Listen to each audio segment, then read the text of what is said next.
Une fouille surprise a dégénéré ce mercredi 12 février 2025 en une vive tension à la maison pénale de Boaké.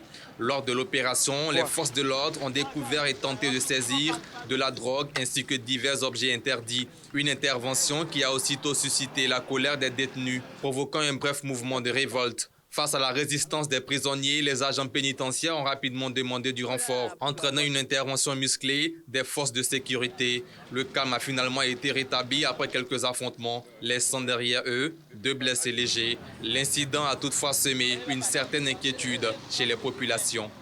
Bon, à partir de 13 heures, ils ont commencé à tirer.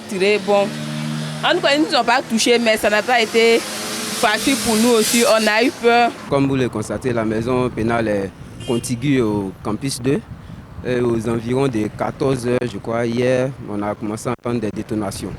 Sur le coup, on a pensé à peut-être des tirs isolés, mais au fur et à mesure, on a commencé à entendre de plus en plus les détonations.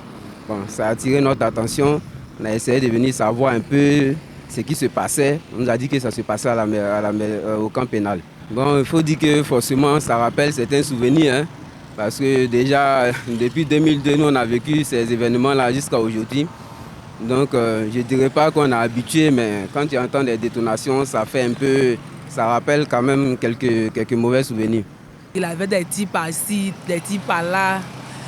La frayeur aussi, nos mamans aussi qui avaient les enfants là-bas, qui se trouvaient là-bas, qui avaient peur aussi. Donc, elle avait une maman là, elle était toute dans ses émotions. Les pleurs, parce que son fils était là-bas. Donc, les prisonniers sont évadés. Donc, ils ont bloqué les voies pour ne pas que les voitures puissent circuler. Donc, c'était ça, c'était un peu ça. Donc, nous aussi, là, la frère, donc, nous aussi, on vend aussi.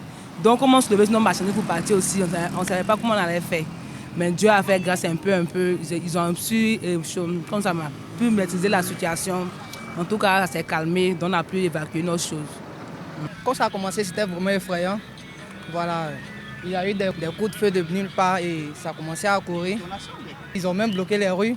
Voilà, il y avait plus de circulation et après les gens sont venus nous dire de partir parce que vu qu'il y a un danger, on ne peut pas risquer des vies.